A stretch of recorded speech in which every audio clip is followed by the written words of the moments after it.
A few years ago, I saw this dress on Instagram and then I made it. I didn't ask what pattern do I need. Instead, I read the garment, and even before cutting any fabric, I sewed the dress in my mind before I sat down on the sewing machine. Let me show you what I mean. Here is the dress that inspired me.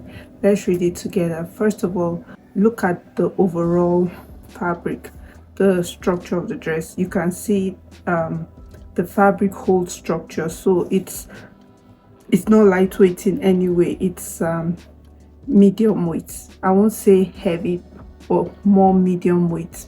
If we look closely, let's look at the bodice area of the dress. The shirring part is continuous. I don't see a division between the shirred bodice and the skirt. It's all in one piece. What I can see here is the bodice, and it's continuous to the skirt, so it's one piece that was shirred. This piece covered the bodice area and it also covered the waistline. We go to the arm. You see that the top of the arm is also shirred and the wrist is also shirred, and in between, that's where we get the bishop billowy sleeve. For my own make, I wanted to make sure that the fabric was similar, if I could get as close to the fabric as possible. Stay till the end for my 5-step process. You'll notice that the weight of my fabric is different. It's lightweight. It's not medium weight. The structure wouldn't hold as much in it because this is very flowy. If you look, you'll notice that at the top of my arm is a separate piece from the full sleeve.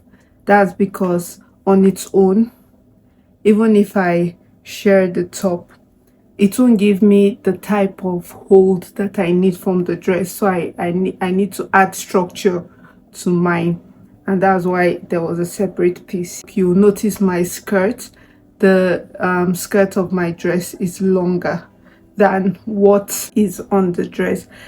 The reason for this, not only for length, I like midi length dresses, not only that, because of the weight of the fabric.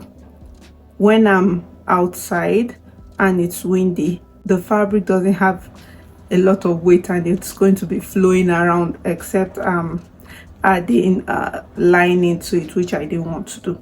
So we've read the garment together. Now let's mentally walk through the process of sewing this. I'm just going to do this in 5 steps. First of all, I know I need the top part of the sleeve to be shirred. I need my the full width of my bust area, that's of the dress, to be shirred. I also need the wrists of the sleeves to be shirred.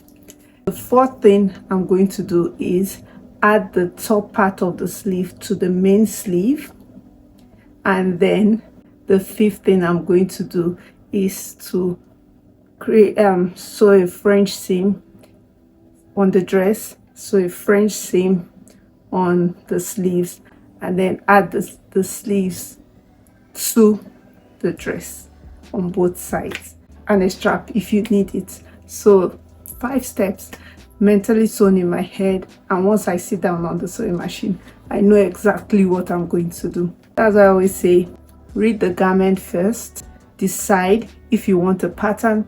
Do you want no pattern? Do you want to use a part of a pattern, a block from the pattern? And that's how I make my dresses. Read the garment first and then sew it. I hope this helps. Happy sewing.